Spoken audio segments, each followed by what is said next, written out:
This film probably would never have passed the Hayes office, the censor office in America in 1929.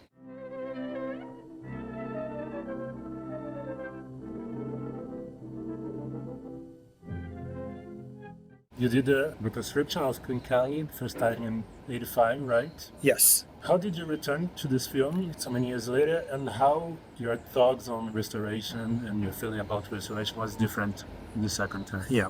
It was a completely different experience, and acquiring it again was a complete surprise. I never owned the rights to begin with. My boss, Donald Krim, brought it to Kino International in 1984, and I said, can I work on it? And he said yes. So it was a surprise when I was 27. And in 2015, Kino had a new owner, new management. They didn't want the film anymore. And I had worked on 5 Gloria Swanson films over the years. So the Gloria Swanson estate's lawyer called me up and said, would you like Queen Kelly and Sadie Thompson? And they were my first 2 films I ever restored. They were my first cinematic children. So I surprised myself by saying yes. This was in 2015, and it took me years before I could even touch it again, because first, my negative was missing. I had to find it again. But second, I had to find a way around creating a version that was better than what I had done at 27. I didn't know what I was doing, and I knew that then, and I knew it now, and I still know it now. And the digital age, despite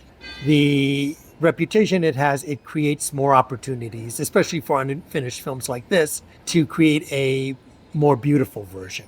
It feels to me like it's such a big movie for its time. The banquet scene, it really caught my attention. The size of the set and the number of people there. And after all these years, there is some part of this film that still fascinates you. It's hard because I've seen it over 100 times, and I've seen it 50 times in the last few months. I do see things new. I mean, first of all, I love Sina Owen, the queen who plays the Mad Queen, who with a whip and the cats and everything else. I have a photograph of Sina Owen as the queen next to my desk for 40 years. So I love her scenes, and I love how she was von Stroheim's friend since Intolerance in 1915. She had worked together on the D.W. Griffith film. And how much von Stroheim abused their friendship by giving her this bizarre role. The cigar, the drinks, the cats, everything else. So I love watching Sina Owen every time she's on screen. And Gloria Swanson, I've worked on 5 films, and I've been in love with her as an actress and an artist for all these years. And it's a joy just to see her move and use her face. I mean, that's why Wilder wrote that line for her. She had one of the most glorious faces in cinema, and just to see her on the screen in close-ups is just magnificent. Obviously, there's a lot of things in the film that we can read with the contemporary eyes, I guess. But something that stood out with me was that the presence of Black characters in places that sometimes we even see today. And I think that Milestone has a concern about to look for this kind of narrative. Yes.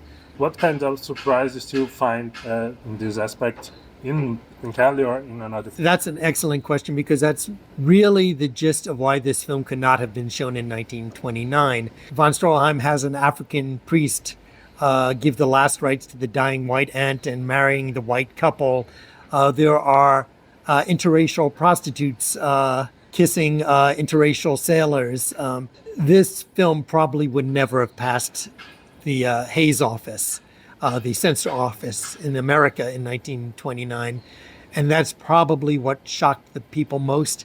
It's interesting, I never thought of it as fitting into with the films of Charles Burnett and Billy Woodbury and all that. But looking at it that way, the risk that von Stroheim was taking with racial relationships does kind of fit in with what Milestone does. You're right.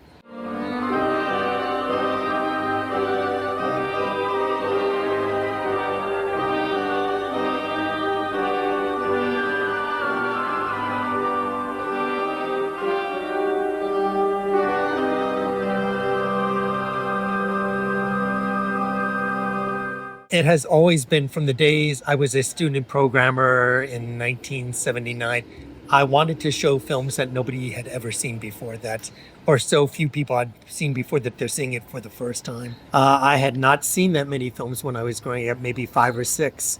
So I wanted to give that experience to the public each and every time. We wanted to show films that had been forgotten by the press, by historians, and that usually were by people, African Americans, by women, by Latinos, by LGBTQ, the people who were ignored because distributors didn't think they were commercial. And that's what really drives us, is finding films that not only have been forgotten, but probably had never been seen when they first came out. Future is always undecided because we don't know what's happening next. The technologies that happened since I did a photochemical restoration of Queen Kelly with all the flaws and the scratches and the dust that had to remain because it was photochemical can make the film look beautiful again, like it was, almost like it was first. There's still flaws, but it looks beautiful.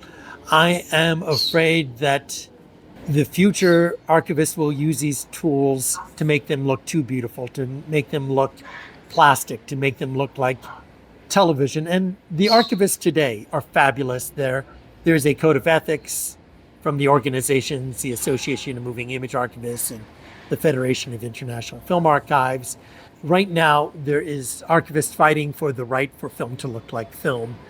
I'm always afraid for the future and how it can be misused because, frankly, my country has misused its presence and I'm afraid it will seep into the arts. It's interesting because this film brings in people that have never seen a silent film before because of the name of Joseph Kennedy and Gloria Swanson and Sunset Boulevard.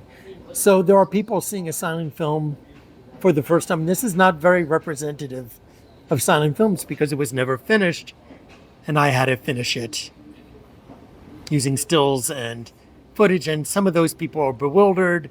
The sexual politics of this film is bizarre, so people can read it in many different ways and have.